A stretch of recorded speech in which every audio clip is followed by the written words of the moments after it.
Pinjol ini sudah memberikan tenor waktu yang lebih panjang daripada umumnya, tetapi seorang nasabah tersebut malah nekat galbay sampai 2 tahun. Apa yang akan terjadi kepada nasabah ini? Karena dia ngeyel banget ya, udah dikasih waktu tambahan untuk melunasi hutangnya, tapi dia malah galbay pinjol selama 2 tahun. Akhirnya dia merasakan akibatnya.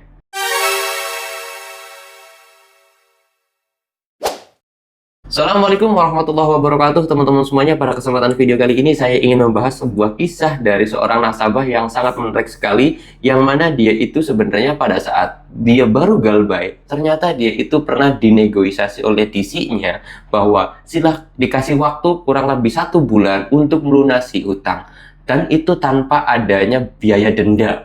Nah, jadi ada bunganya tetapi tidak ada biaya denda. Udah dikasih waktu 1 bulan, tapi malahan dia itu galbay sampai 2 tahun sekarang. Dan apa yang terjadi pada nasabah itu pada saat ini? Nah, di sini saya mau bahas buat teman-teman semuanya ya. Jadi kisah ini saya dapetin dari DM-an Instagram, dan saya sendiri sudah izin juga untuk membuat video terhadap kisahnya. Tapi dia sendiri nggak mau disebutin namanya. Kalau daerahnya dia nggak apa-apa, yaitu dia di daerah Jawa Tengah aja, gitu ya teman-teman, orang Jawa Tengah.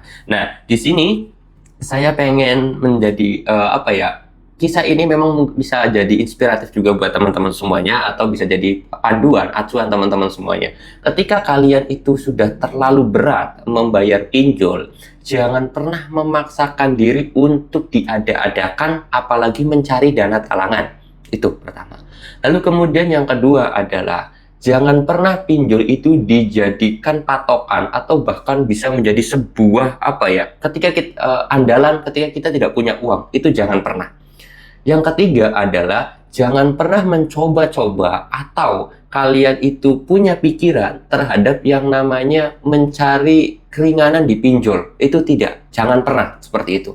Karena banyak sekali nasabah ataupun debitur yang sudah menjadi korban karena 3 hal yang tadi saya sebutkan itu dianggap remeh. Karena ya sudahlah, pikirnya nanti bulan depan kan saya gajian, nanti bisa saya bayar di gajian minggu depan, jadi sekarang lubang dulu. Aduh iya nih lagi nggak punya duit, bulan depan kan gajian, pinjol siapa tahu cair kan, lumayan bisa nutupin. Itu banyak sekali orang-orang yang meremehkan hal itu. Namun akhirnya mereka seperti itulah yang terjerumus dalam pinjol.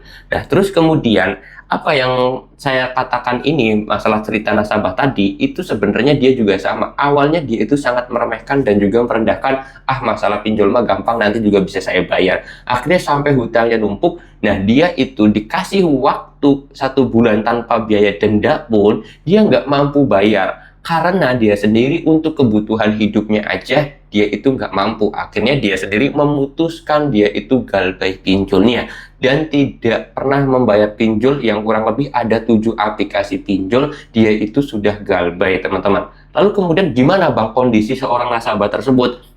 Dia baik-baik aja, dia enjoy aja, dia relax aja, bahkan dia sekarang sedang bekerja perantauan di daerah Karawang lebih tepatnya. Dan dia itu sendiri sekarang menjadi buruh pabrik yang masih kerja dan menikmati hasilnya. Jadi nggak ada apa-apa dong Pak? Jawabannya ya tidak ada apa-apa, hanya saja pernah suatu kisah rumahnya itu didatengin oleh FC lapangan atau DC lapangan ke rumahnya, tapi dia sendiri nggak ketemu sama DC-nya, hanya ditemui orang tuanya. Dia sekarang ada di perantauan seperti itu.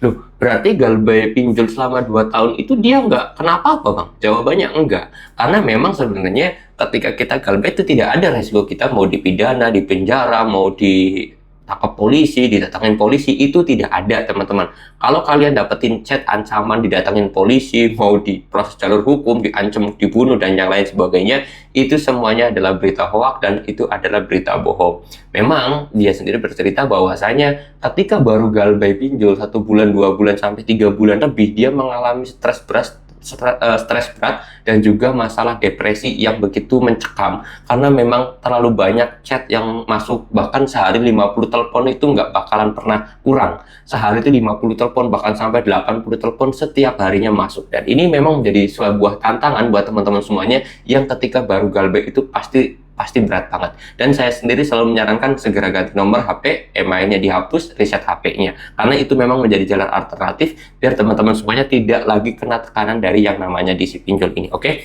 mudah-mudahan video ini bisa menjawab ataupun bisa menguatkan mental kalian, dan saya berdoa kepada teman-teman semuanya mudah-mudahan diberikan rezeki yang lancar, diberikan rezeki yang berkah, dan saya titip pesan kepada teman-teman semuanya ketika sedang mencari rezeki jangan lupa terhadap sang pemberi rezeki. Saya mau tutup dulu video ini dan kata assalamualaikum warahmatullahi wabarakatuh.